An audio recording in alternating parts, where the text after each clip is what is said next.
반갑습니다. 9월 17일 주일 큐티 스케치 시간입니다. 오늘 본문은 히브리서 9장 23절부터 28절까지의 말씀입니다. 오늘 본문은 이렇게 시작합니다.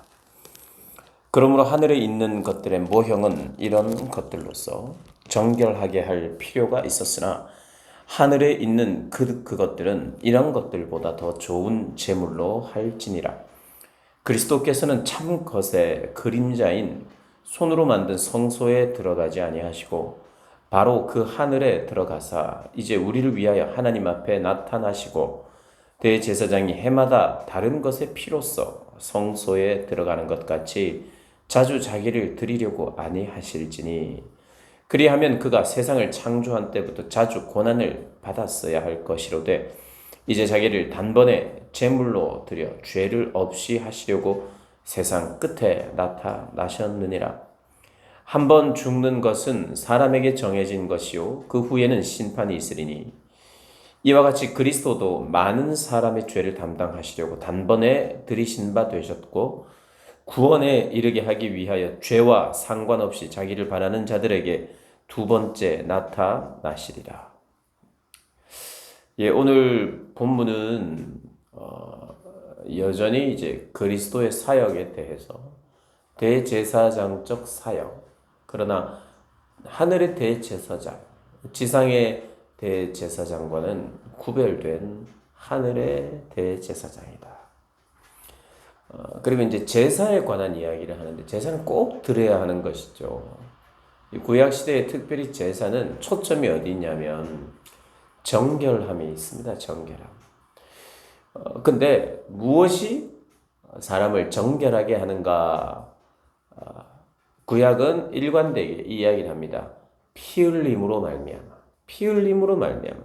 그러니까 피 흘림이 없은즉 사함이 없다. 용서가 없다. 정결해짐이 없다. 초점은 정결함입니다. 우리가 23절에 정결해야 되거든요. 그러니까 짐승의 피가 우리를 정결하게 할 수 있는가? 한계가 있다는 거예요. 그러니까 그리스도의 피는 어떻게 되는가? 완전하게 정결하게 할 수 있는 거예요. 거룩하고 흠없게 하시는 것이라는 겁니다. 그래서 우리는 정결하게 하시는 그리스도의 피를 의지해야 되고 믿어야 됩니다. 그래서 우리가 그리스도의 보혈을 찬양합니다. 그리스도를 찬양합니다. 예수의 이름을 찬양할 때 보혈에 대한 이야기가 반드시 나옵니다. 그 보혈은, 그 피는 생명을 의미하는 것이기 때문이에요. 그러니까 우리에게 생명을 주시는 분. 무엇으로요? 생명의 시작이요, 근원이요, 상징이라고 할 수 있는 피로 말미암아. 피는 언제 나느냐? 조금 흘리다 마는 그런 게 아니라 피 전부를 내어주시는, 자기의 생명을 주시는 거예요. 물론 피를 조금 수혈하는 것도 생명의 일부를 주는 것이지만, 그래서 귀한 일이고 가치 있는 일이지만, 내 안에 있는 모든 피를 다 쏟아서 내 생명을 그래서 십자가에 못 박혀서 피와 물을 다 쏟으시는 방식으로 모든 인류의 죄를 용서하시는 분, 그분이 바로 하나님이시죠. 아들 예수님의 피로 말미암아. 그래서 그 초점은 정결함에 있습니다. 정결해지게 하기 위한 것이 하나님의 뜻이에요. 구원은 뭐냐? 정결하게 되는 것입니다. 우리가 변하게 되는 거예요. 구원은 그냥 너는 safe, 너는 이제 이 지역에서는 안전지대, 이런 것만 말하는 것이 아니라 안전지대가 어떻게 되느냐? 정결해야만 가능해요. 정결해. 그러니까 정결하게 되는 대가가 있어야 되고 값이 지불돼야 됩니다. 우리 사람을 정결하게 할 수 있는 건 하나밖에 없어요. 그게 바로 그리스도의 생명이에요. 그리스도의 생명이 주어질 때만 우리가 정결하게 됩니다. 그러니까 그리스도가 우리의 대제사장이요, 우리의 구원주시요, 우리가 믿어야 할 유일한 대상이죠. 우리가 살 수 있는 유일한 길이 예수님입니다. 그래서 예수님께서 우리를 정결하게 하신다는 것, 그것이 곧 구원으로 이어지는, 정결하고 거룩해야 하느니까 교제가 가능하고 회복되는 거죠. 정결하지 못하고 부정한 것이 문제죠. 거룩하지 못한 것이 문제죠. 우리의 상태가 거룩하지 못하고 정결하지 못하고 깨끗하지 못한 것이 문제인 겁니다. 깨끗하지 못하지만, 정결하지 못하지만 더럽지만 구원해 줄게. 그럴 수 없어요. 구원이라는 것이 정결케 되는 것인데, 그러면 말이 정결하지 않지만 정결하다고 해줄게, 말이 안 되죠.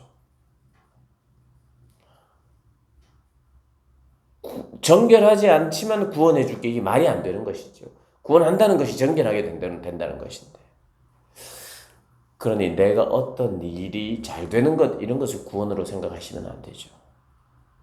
구원은 정결하지 못한 걸 정결하게 하는 것이 구원이에요. 정결하게 돼야만 하나님의 자녀가 되는 것이죠. 그래서 정결하게 하는 그리스도의 피가 무조건 필요한 겁니다. 다른 것은 필요 없어요. 다른 것은 정결케 할 수가 없습니다.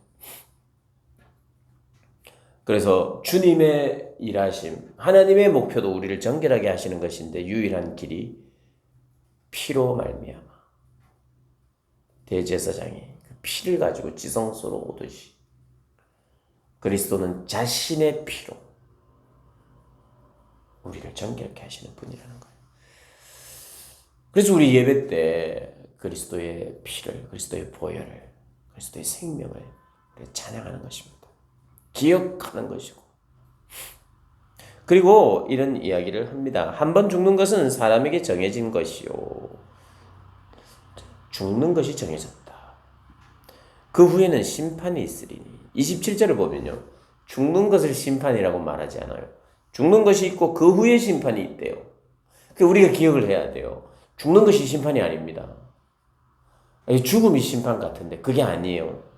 죽음은 정해졌대요. 물론 우리 죄로 말미암아, 우리의 타락으로 말미암아 죽는 거예요. 그러나 죽는 자체만 심판이 아니에요.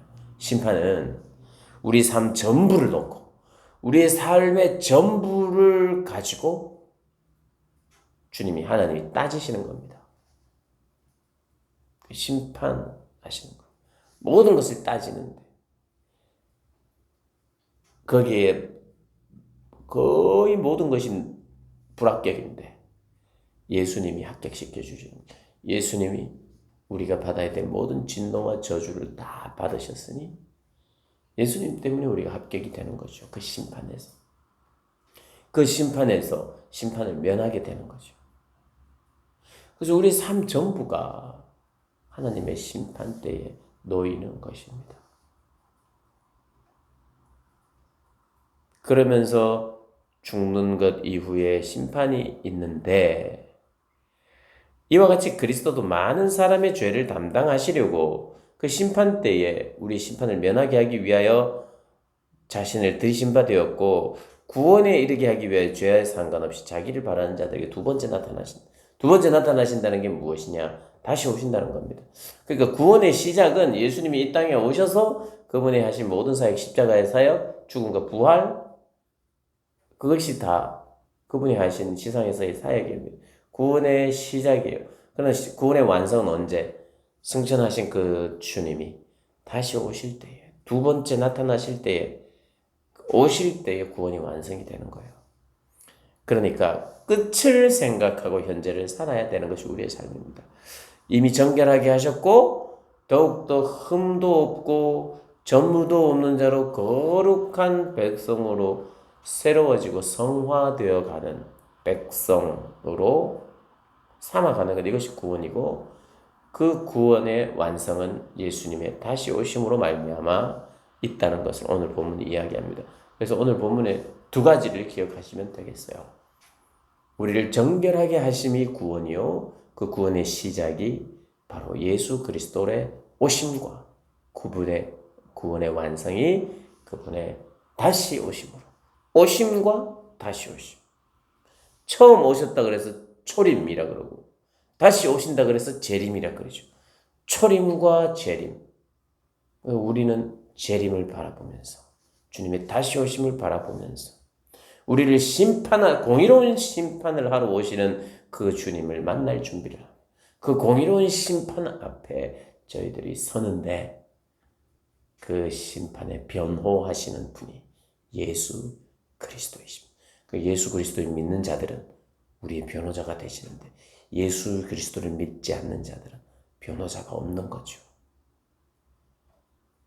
그 변호인 되시고 변호자 되신 대제사장이신 그 주님 믿는 것이 우리의 믿음입니다.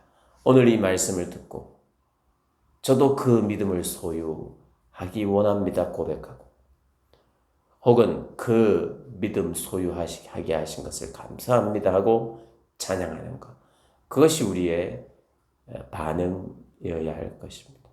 그렇게 반응하며 하나님 섬기는 저와 여러분 되시길 주님의 이름으로 축복합니다.